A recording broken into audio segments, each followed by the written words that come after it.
Welcome to Leader Lifestyle Hub.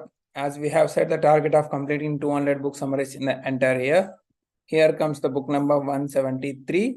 The name of the book that we have today is How Successful People Think, written by John C. Maxwell. Let us see the target audience of this book.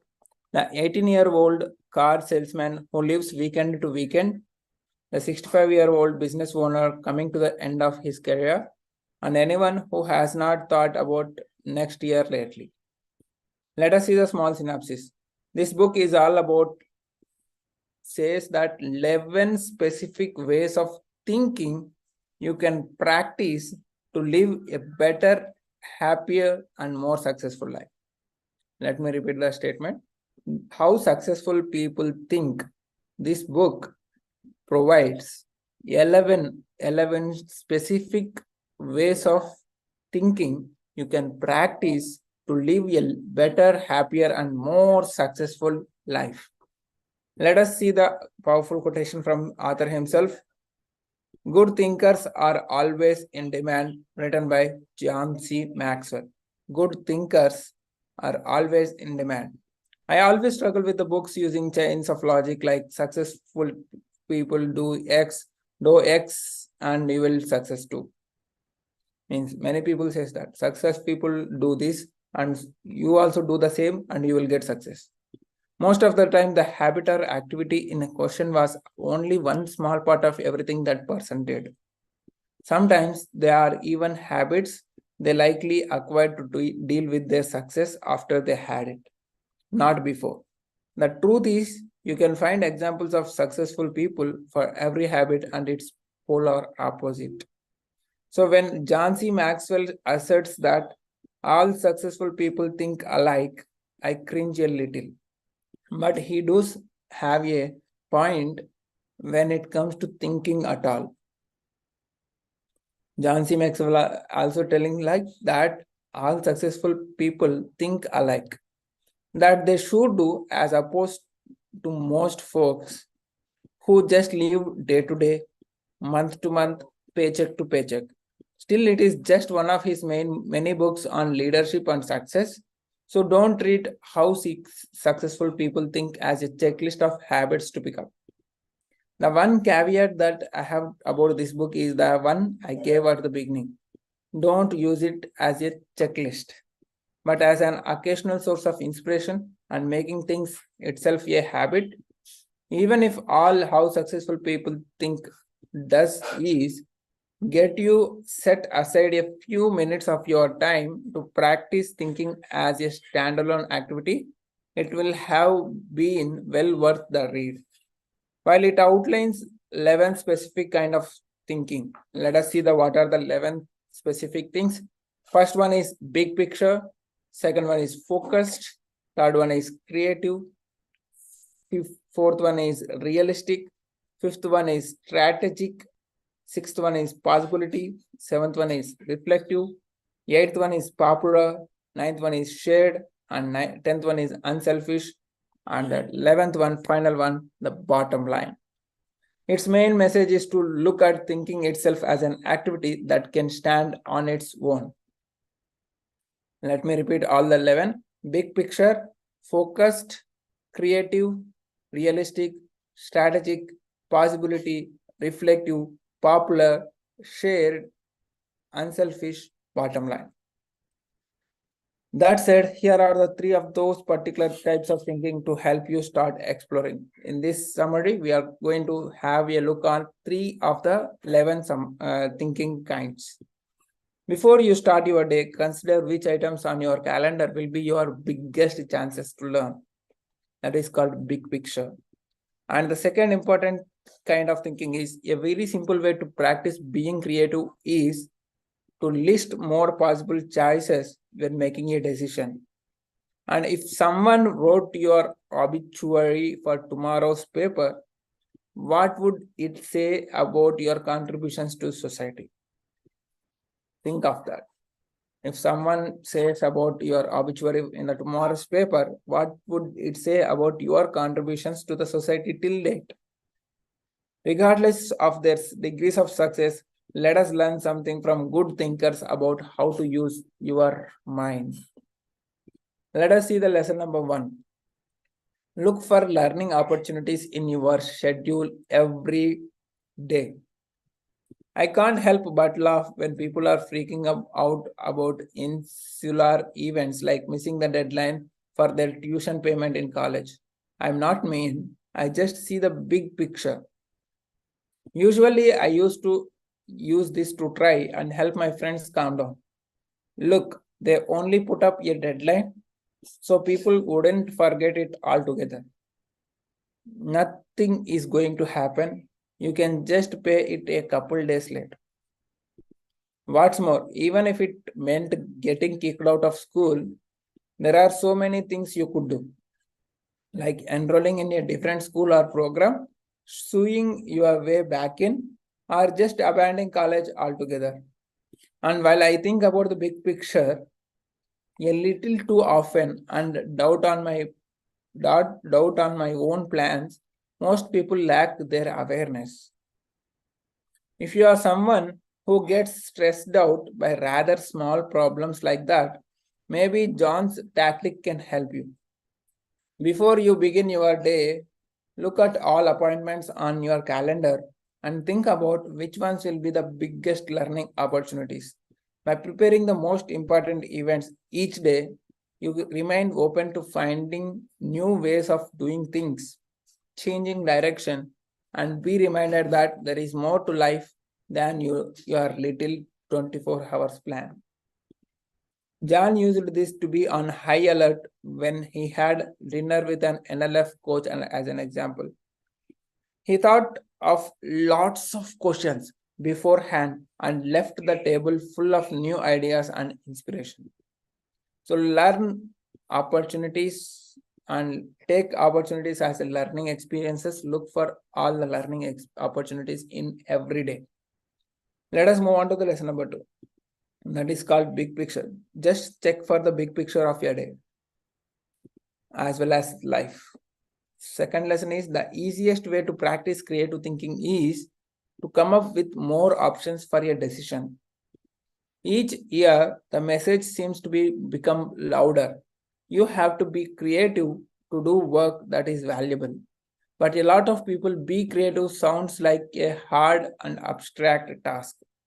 But being creative is not limited to writing, painting, and singing.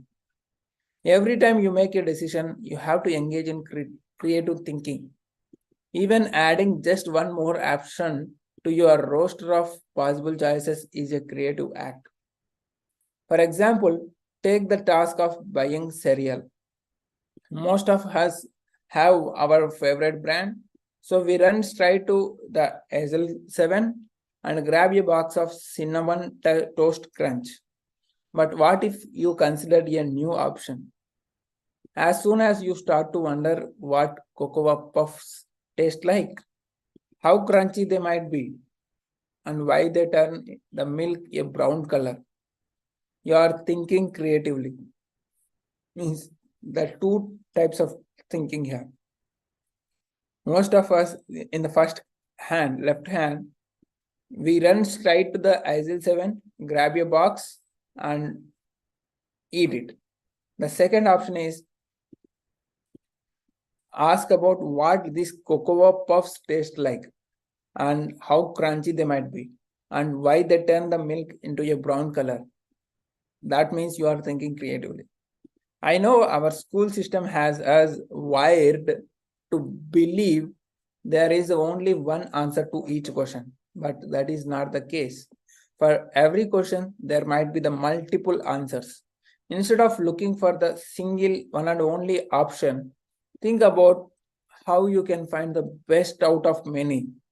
That's what creative people do. So the easiest way of practicing creative thinking is to come up with the more options for a single decision or to come up with the more answers for the single problem. That's where you can practice the creative thinking. And let us move on to the lesson number 3. Imagine you found your own obituary in tomorrow's newspaper.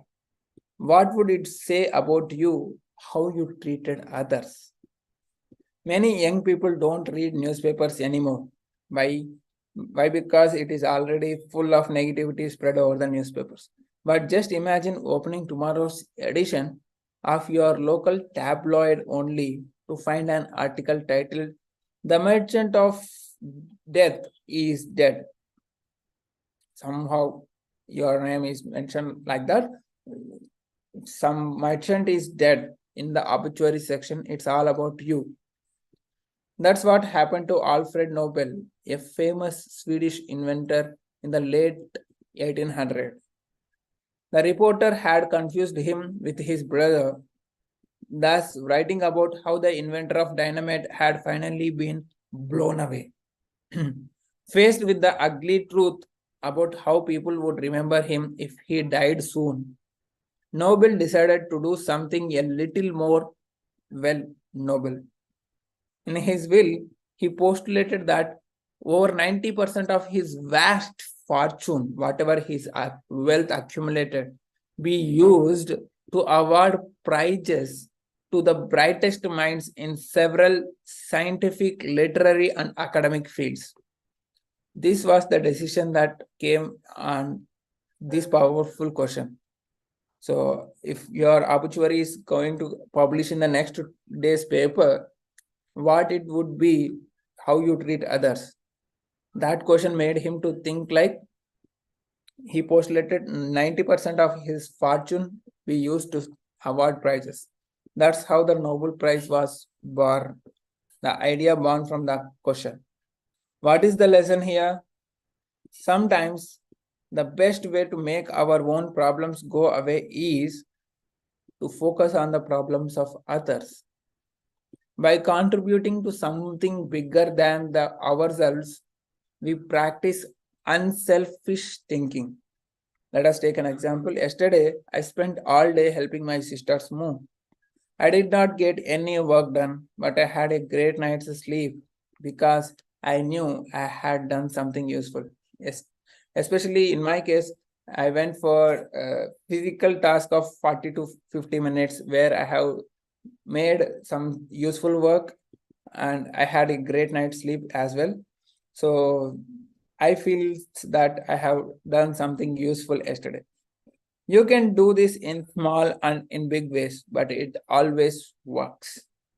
Let me repeat the 11 kinds of thinking that we need to focus on. First one is big picture, focused, creative, realistic, strategic, possibility, reflective, popular, shared, unselfish, and bottom line. These are the 11 kinds of thinking, and these thinkings opportunities are these thinking kinds are explained in detail in this book called How Successful People Think. And the author himself says that good thinkers are always in demand. Remember that good thinkers are always in demand. We have seen three types of kinds of thinking here. One is before you start your day, look for learning opportunities, means which is nothing but look for the big picture. Before you start your day, look for the big picture where you can learn more in the 24 hours plan. Second one is being creative is to list more possible choices. Whenever you go through the challenge, find out more possible choices to make your decisions wisely. And the third one is become unselfish and think about what is your contribution to the society when you are going to live within few days and work on that type of contributions. So these are the three things: big picture, creative, unselfish. We have seen only three kinds of thinking. If you want to look over the all types of all kinds of thinking, just go to the book. You can also go through the book of How Successful People Think, written by John C. Maxwell. And one more quotation that I like from here is, all successful people think alike. Many people say that all successful people do the same, but that is not the right one. All successful people think alike, not do the same. Okay. See you in another book summary tomorrow. Until then, stay connected, keep progressing, share your lessons, and let me know one answer. What would it say about you how you treated others. If suppose your end of the life is coming soon, how other people treat you? Answer this powerful question. Is what is your contribution to the world till the date? That you can message